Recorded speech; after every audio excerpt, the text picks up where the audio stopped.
नमस्कार. आज तारीख आहे 17 जानेवारी 2024. संध्याकाळचे साधारण 4 4:15 वाजलेत आणि मी कुडाळ तालुक्यातील MIDC जी आमच्या जवळच आहे त्या MIDCमध्ये मी उभा आहे. MIDCमध्ये रस्त्याच्या बाजूला जी मोकळी जागा आहे तिथे मी उभा आहे. इथे येण्याचं कारण मला आता घरात बसून किंवा एका ठिकाणी बसून कोंडमारा होतो. निसर्गाच्या सान्निध्यात राहावंसं वाटतंय. माणसं नकोशी वाटतात. अर्थात माणसामध्ये जन्म झालेला असल्यामुळे माणसात राहून थोडं पटत नसेल तर थोडं लांब राहून बोलावं लागेल. आणि सगळ्यात महत्त्वाचे म्हणजे मध्ये मी व्हिडिओ करताना जी काय मध्यंतर केला जी गॅप टाकली आहे त्याचं महत्त्वाचं कारण म्हणजे ज्या एका प्रकरणासाठी मी उचल घेतली होती, उपोषण केलं होतं ज्या एका महिलेसाठी, तो आपला लढा यशस्वी झाला आहे. पण मध्ये माझी थोडी तब्येत बिघडलेली होती. तसेच 2 दिवसापूर्वी माझ्या आत्तेभावाचं निधन झालं. त्याच्यामुळे सर्व मी काही ठेवलं होतं शांत. आता मी पुन्हा तुमच्यासमोर कॅमेऱ्यासमोर आणलं आहे.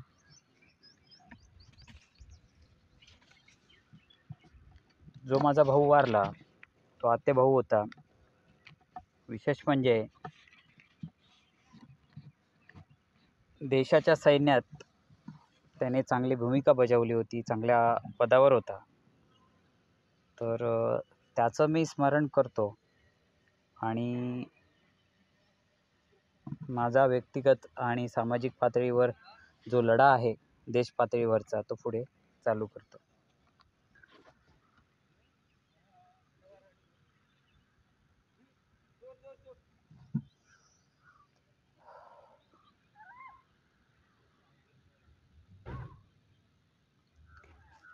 मित्रांनो, माझ्या भावाची आत्तेभावाच्याबद्दल सांगायचं तर शरीराने धडधाकट असून सुद्धा अचानक काळाने त्याला आमच्यापासून हिरावून घेतलं.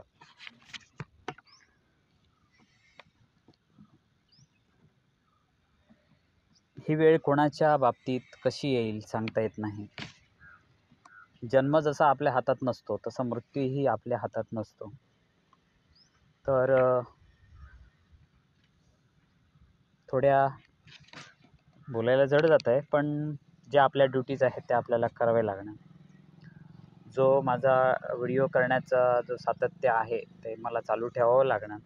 ह्याच्यात खंड पडला तर बरेच गैरसमज होती. बाळा का थांबला, बाळा कुठे गेला आणि बरेच असे काही प्रश्न. तर आज जास्त काय सांगायचं असेल ते पुढच्या व्हिडिओत सांगेन. मी फक्त आता इथे एक मृत्यूपत्र वाचून दाखवतोय. हे दाखवायचं नाही होतं, पण आता ती वेळ आली आहे सगळं काही ते स्पष्ट बोलण्याची. खरं म्हणजे सूर्यकिरणं कमी झाल्यानंतर मी व्हिडिओ करणार होतो. डोळ्यावर ऊन येतं आहे, पण मी तर म्हणतो या सूर्यदेवतेला साक्ष ठेवून, मावळत्या सूर्याला साक्ष ठेवून मी जे काय खरं आहे मृत्यूपत्रात, आता खरं आहे की खोटं आहे तो कोणताही दस्तऐवज तुम्ही मागवू शकता. मी जे काय बोलेन ना मित्र हो, यापुढे आणि यापूर्वीसुद्धा ते कागदोपत्रांच्या आधारे असतं. तर इथे फक्त मी आज एक मृत्यूपत्र माझं वाचून दाखवतो. वाचण्याची ही मृत्यूपत्र वेळ आणि लोकांना मृत्यूपत्र केलेलं त्याच्याबद्दलचं सांगण्याची वेळ का आली आहे ती पुढच्या व्हिडिओत सांगतो. कारण व्हिडिओ मोठा झाला तर अपलोडिंगला त्रास होतो. आपलं साधं नेट आहे मोबाईलचं, मोठा व्हिडिओ असेल तर खूप वेळ लागतो. तर थेट मुद्द्याकडे जातो. पुन्हा एकदा सांगतो, मी आता आहे कुडाळ तालुक्यातील, सिंधुदुर्ग जिल्ह्यातील कुडाळ तालुक्यातील MIDC परिसरात, जिथे मी कधी तणाव आला, कंटाळा आला किंवा एखादा काय विषयावर लिखाण करायचं असेल तर शांत बसायचो. त्यात जवळच्या पॉईंटकडे आलो. तिथे कॅमेरा सेट करायला जरा त्रास झाला, रस्त्यावर होता. आपल्यामुळे कोणाला अडथळा होऊ नये म्हणून जरा रस्त्याच्या बाजूला गाडी लावली आहे आणि इथे आम्ही व्हिडिओ करतोय. तर थेट पुन्हा एकदा सांगतोय की आज आहे 17 जानेवारी 2024, 4 ते 4:15 संध्याकाळचे वाजले. ते मृत्यूपत्र मी तुम्हाला वाचून दाखवतोय. मृत्यूपत्र वाचतोय, दस्तक क्रमांक आणि हे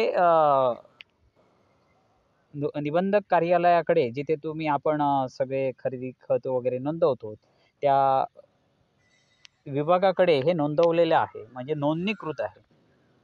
दस्त क्रमांक आहे 607 आणि साल आहे 2016. तर मृत्यूपत्राचं वाचन करतो. काही मोजके मुद्दे जे तुम्हाला म्हणजे पब्लिकला जे हवे आहेत ते, तरी सुद्धा कोणाला वाटत असेल अजून काय त्याच्यातलं खाजगी हवं असेल तर कॉमेंट टाकू शकता. पण आजपासून मी कॉमेंट बॉक्स बंद करणार आहे. अश्लील टिप्पण्या करणारे काही विकृत लोक ऑपरेट झाली आहेत. का ऑपरेट झाली आहेत, कशी ऑपरेट झाली आहेत, कोणत्या घटनेमुळे ऑपरेट झाली, ह्या पुढच्या व्हिडिओत मी सांगतो. त्याचा बंदोबस्त सायबर क्राईम टीम मुंबईची त्याचा शोध घेत आहे, त्याच्यात ते करतील. तर मुद्द्याकडे जातो. मृत्यूपत्र वाचन. हे मृत्यूपत्र मी बाबाजी उर्फ बाळा सुभाष राणे, वय वर्ष 40, राहणार घर नंबर 463, पानबाजार कुडा, तालुका कुडा, जिल्हा सिंधुदुर्ग. मी माझ्या मिळकतींचे इच्छांचे मृत्यूपत्र करतो ते असे. माझे वय आज सुमारे 40 वर्षाचे झालेले असून, म्हणजे 2016ला मला 40 वर्ष झाली होती. आज मितीस कोणत्याही प्रकारचा मोठा आजार नाही, मी हिंडत फिरत आहे. तथापि माझे वय व माझेवरील सामाजिक जबाबदारी वाढत चालली आहे. त्याच्यामुळे माझ्या देहाचा मला भरोसा राहिला नाही. कोणत्या वेळेस काय होईल याचा नेम नाही. त्यामुळे माझ्या पश्चात माझ्या नावे असलेल्या स्थावर, जंगम, चल अचल मिळकतीचे माझे मनाप्रमाणे विल्हेवाट व्हावी म्हणून मी हे माझे अखेरचे मृत्यूपत्र करून ठेवत आहे. त्याच्यानंतर अजून तगत मी याच्यामध्ये कोणतेही चेंजेस केलेले नाहीत. त्याच्यामुळे आजच्या घडीला हे लागू होऊ शकतं, जे 2016मध्ये मी केलं मृत्यूपत्र ते. आता काही त्याच्यात कशाला करतोय ते स्टोरी सांगितले आहेत. हे कोणाला हवं असेल तर पुढच्या एपिसोडमध्ये ते घेऊ शकतो. पण मग एवढंच मला त्याच्यातल्या अजून 2 लाईन ऐकवतोच तुम्हाला. माझे वडिलांचे वयाचे 49व्या वर्षी हृदयविकाराच्या म्हणजे हार्ट अटॅकच्या आजाराने निधन झाले. त्यांना हायपर टेन्शन होते, विविध बँकांची कर्ज होती, घरात सुख समाधान नव्हते. रात्रंदिवस ते इतरांचे विचार करायचे, दुसऱ्यांच्या सुखासाठी ते आपले दुःख लपवायचे. या लपाछपीत ते अतितणावग्रस्ताने 31 मार्च 2001 रोजी हार्ट अटॅक येऊन निधन पावले. मला काही गोष्टी वाचायला त्रास होतोय, मी डायरेक्ट मुद्द्याकडे जातो. कुटुंबातील सदस्यांना विनंती काय वगैरे सगळं आहे. थोडक्यात आटपतो. मला तर त्रास होतोय. थोड्या 10 मिनिटाची विश्रांती घेऊन मी पुढचा व्हिडिओ करेन. तर माझ्या मरणापूर्वीच्या म्हणजे मृत्यू येण्यापूर्वीच्या माझ्या इच्छा, कौसात मी त्याला निर्णय म्हटलाय, त्या अनुक्रमे 5 आहेत. ह्या सर्वांनी म्हणजे समाजातले जे चांगले लोक आहेत त्यांनी पण बघा, आणि समाजातले जे मला बदनाम करू इच्छित आहेत त्या लोकांनी पण बघावं की ह्या बाळाने सन 2016 मध्ये मृत्यूपत्रात आपल्या इच्छा आणि निर्णय काय सांगितलेले. नंबर 1, आज माझ्या वयाच्या 40व्या वर्षी इतरांना अधिकाधिक आनंद देणे ही माझी आवड यापुढे अधिक प्रभावीपणे जोपासू मी इच्छित आहे. समजलं? पुन्हा एकदा रिपीट करतो. नंबर 1, आज माझ्या वयाच्या 40व्या वर्षी इतरांना, मला एकट्याने नव्हे तर इतरांना अधिकाधिक आनंद देणे ही माझी आवड यापुढे अधिक प्रभावीपणे जोपासू इच्छित आहे. नंबर 2, इतरांना अधिकाधिक सुखी जीवन कसे जगता येईल याचा विचार करून त्या अनुषंगाने अधिक प्रभावी समाजकार्याची निवड मी माझ्या उर्वरित आयुष्यासाठी करण्याचे मी पक्के केले आहे. मित्रांनो, हे मी पक्क केव्हा केलं होतं?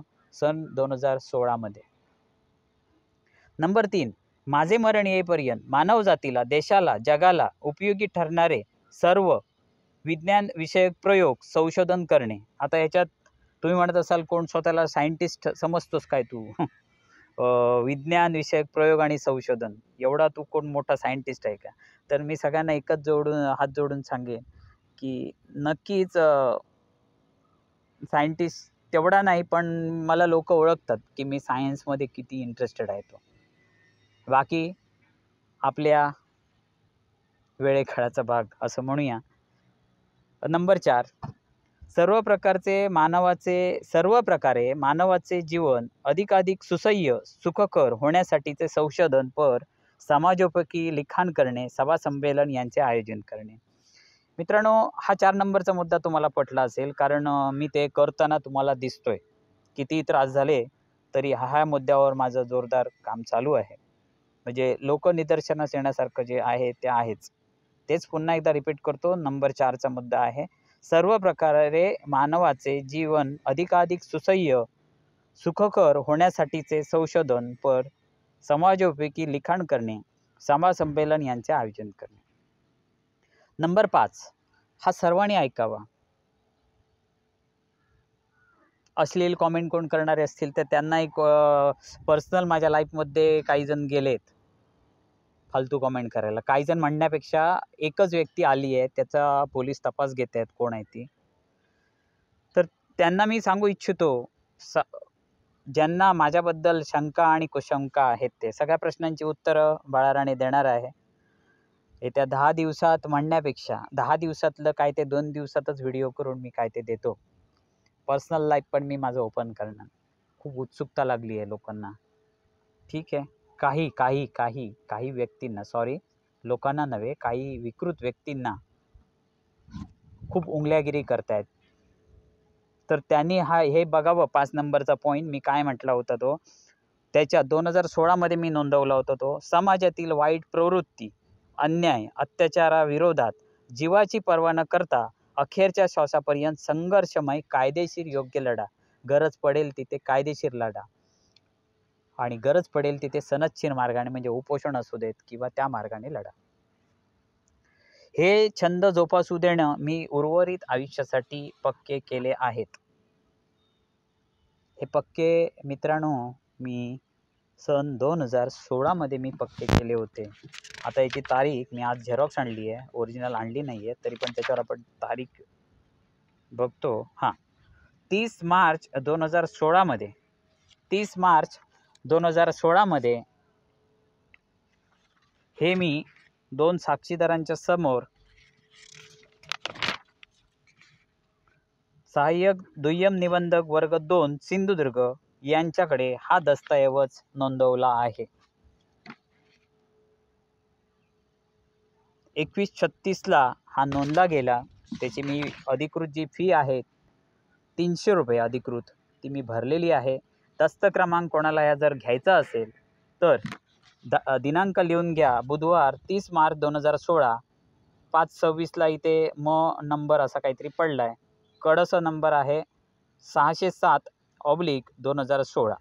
दस्त क्रमांक 607/2016, कडस ऑड/10. सादर करणाऱ्याचे नाव बाबाजी सुभाष राणे, म्हणजे स्वतः मी.